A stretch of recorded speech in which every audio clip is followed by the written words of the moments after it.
Is it me, or did manners kind of go the way of the dodo bird? I don't know.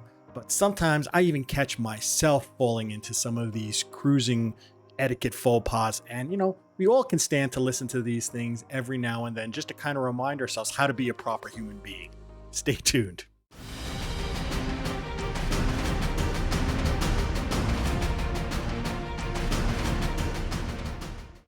Hi everyone, Rob from Cruise Seekers, and today we're gonna go into that little bit sometimes a touchy subject of cruising etiquette. I know, we all know how to properly behave ourselves, but you know what? Sometimes, as I said before, I even catch myself falling into one of these faux pas every now and then. So it's really nice to kind of go through them all, make sure we all remember them, make sure when we do catch other people, we can kind of just give them, the evil eye, don't do that, don't be that guy. And then, of course, we can always train our younger future cruisers, our children, when we bring them on cruises, right? To teach them this is the proper way to behave when we're working with other humans on a cruise ship. So let's get into this. Now, if someone came up to me and said, hey, Rob, what is the greatest commandment of them all for cruising? I would say, be clean. This is the first and greatest commandment of them all. And the second is be courteous. All cruising etiquette hang upon these two commandments. I know, I kind of stole Jesus's words there and kind of took creative license with them and put them in a YouTube video about cruising. I'm sorry, I'll apologize right now, and maybe I might go to confession and ask the priest for forgiveness. But anyway, they were so eloquently spoken, so I figured I might as well use them to drive home a point. And that point being is be clean and be courteous. You will find these two things at the root of everything that we're going to talk about today.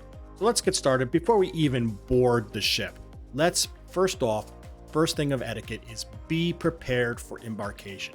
Get all your stuff together in a nice little folder, put them in order, know exactly where your travel documents are, know exactly where your passports are and anything else you might need. Think of it this way. It's sort of like the Boy Scouts motto, right? Be prepared. It will just make the lines move so much faster. It will make everybody just happier around you. Just do this. It's the first etiquette thing that you can do when you get on a cruise. Another little side tip is I like to have a pouch in my backpack completely empty. It's a place where I can stuff my wallet, my keys, my cell phone, anything that's metal that might need to go into there and out of my pocket. So that will go right through the security x-ray checker, and I can just leisurely walk through the little U thing that kind of checks you out to make sure you're not carrying like a gun or a knife. And speaking of, finding guns and knives and stuff like that, don't try to sneak anything onto the cruise ship. That's just not allowed. It just will slow everything down. Just don't do it. So now you're on the ship, you're getting ready to go to the buffet. The very first place you're probably going to wind up is by the elevators. So let's talk a little bit about elevator etiquette. First things first, don't make a mad dash into the elevator. People, please just wait for people to get off the elevator first before you go in.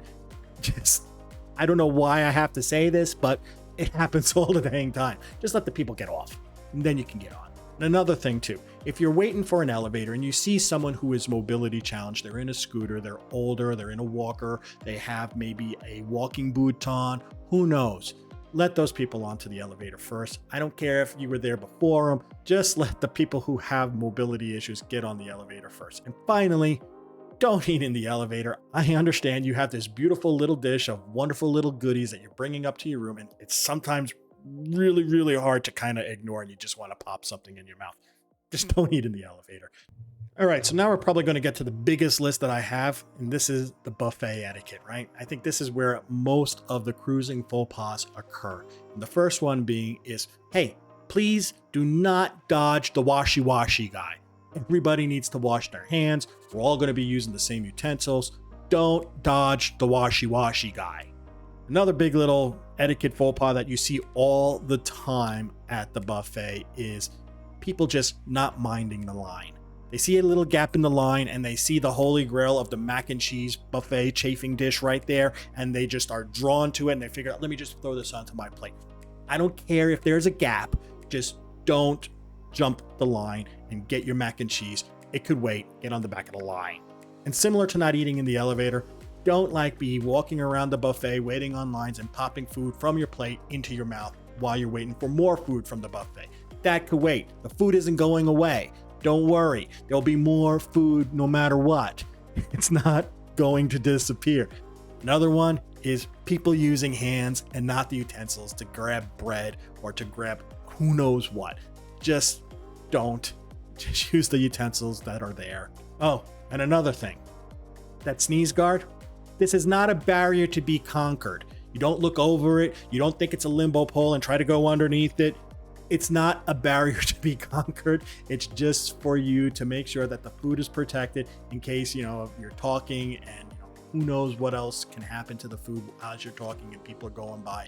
It's not something to try to get over to kind of get a better look at, get under to see if this smells good. And finally, if you're a parent and you have a child that might not really understand all of these rules, please go up with them to the buffet and give them the teaching that they need so they can be good, proper cruisers when they grow up. It's a wonderful way to kind of let the next generation know this is how we act. So now that we got past that little touchy subject of buffet etiquette, I would just like to ask anybody out there who's not already a member of the Cruise Seekers crew, think about subscribing and turn that little notification bell on. If you like to see videos about cruising, have fun with cruising topics, learn about some amazing cruise deals, all those type of things, think about subscribing and turn that little notification bell on. We're growing really, really fast here on YouTube, and we would just love to have you part of our community. Thank you so much. It's really, really appreciated. All right, so let's now continue down with some more, food etiquette type of rules. And this is more about like your main dining room etiquette that you kind of want to follow. First off, if you have traditional dining and you have a scheduled time to be at your dinner, please be on time. It's the most important thing that you can do when you are doing traditional dining. If you're late, it throws everything off. So if you do have traditional dining and you need to be there at a certain time, make sure you're at the dining room at that time. Another thing too is if you are sharing your table with other cruisers, new people, try to stay away from sensitive topics, like politics and religion. Nobody really wants to hear about it, especially on day one when you just first met these folks. Maybe you can wait for that topic a little bit later in the cruise after you've felt people out and kind of know them a little bit more, but stay away from it on the first day. Definitely on the first day, maybe throughout the whole cruise. It's just not a real great topic to talk about. And finally, the other thing to kind of really make sure you're doing in the main dining room is kind of understand what your voice volume is. Yes, you want your voice volume to be loud enough for people around your table to hear you. That is perfectly fine. But you don't want it so loud that the person 4 tables down can join in the conversation. So mind your voice, understand what your volume is, and everybody will be much happier. All right, so now it's time to talk about the sun deck and pool etiquette. So we're going to have to talk about it, folks. We're going to have to talk about chair hogging. Rule 1, don't get up at the crack of dawn and stake out your claim of 4 to 6 to 8 deck chairs up top, and then go meander down to the gym and get your gym workout done, and then wash up, and then go get your breakfast, and then maybe do a trivia game, and then come back up to the sun deck and think that your deck chairs should all be there perfectly fine. Please don't do that. It's really annoying. Get your deck chairs when you're going to use your deck chairs. Now, similar to point 1 that we just talked about, this is about leaving your deck chair and expecting it to still be there when you get back. If you're going to go grab a bite to eat, that's fine. Something quick, back and forth for like 30 minutes, that's perfectly fine.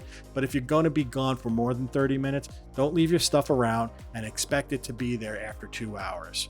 It's just not really nice. Another little pool deck etiquette, don't overflow the hot tubs. Even if you think it's potentially might be getting a little full, if you're thinking that, go find a different hot tub.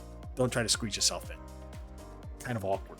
And while we're on the subject of hot tubs, similar to, again, eating in line, eating in the elevator, please don't eat in the hot tub. I see it all the time. Don't eat in the hot tub. And now on to some entertainment venue etiquette. Okay, first one.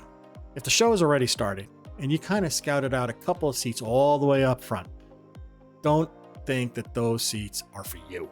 They're not for you. Nobody wants to see you walking in front of the stage as the show's going on. Leave those seats alone.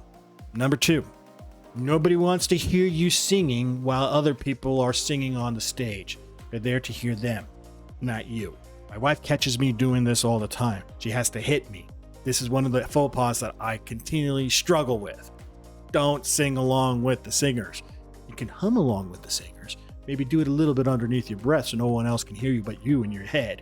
But don't do it out loud. Nobody wants to hear you. And the final one is, you are on the line to save some seats for your party. I can understand 4 seats, right? You and another couple. That's fine. But if you're like saving like 10 seats, right? And you kind of like got everything stretched out, and you kind of had to take your jacket off to stretch it across 4 other chairs, or you're kind of taking your, your blazer and you're having it over 4 over in the front, and then you kind of, stretching over 4 other ones. It's kind of weird. Don't do that. Save 4 seats. That's fine. That's easy to do. Saving more than 4 seats, that's a little over the top. And the final etiquette rule that I just would like to just bring out, I can't believe I have to bring it out, and that is be kind to the staff and smile back at them. So humans pick up facial cues, right? It's just something that we do. If you approach someone with like a happy face, a smile, and a good attitude, the odds are they're going to smile back at you and have a great attitude back. On the contrary, if you go there with a scowl and you just have a nasty attitude initially to begin with, you might get some of that reflected back at you. This is what is known as by psychiatrists as social mimicry. It's a known thing. It's what us humans do. Just remember, start off with a smile, start off with just a good attitude. It's going to work for you. Bees to honey, it works. And again, I can't believe I'm going to have to say this, but you see it all the time. Don't shout at the staff. Don't. It just makes them uncomfortable. It makes all your fellow cruise passengers around you uncomfortable.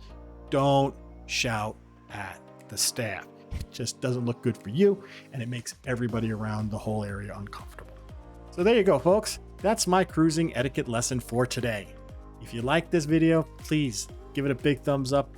If you think I missed an etiquette faux pas, please leave it in the comments down below. I would love to hear what you also think should be on this list. And if you don't agree with one of my etiquette faux pas that are on this list, let's have a conversation. I would love to hear your take about it. Finally, again, if you're not a member of the Cruise Seekers crew, think about subscribing and turn the notification bell on. It is so appreciated by us. Thank you. Thank you so much for doing that. So until we talk again, this is Rob from Cruise Seekers reminding each and every one of you to always seek the seas. Bye now.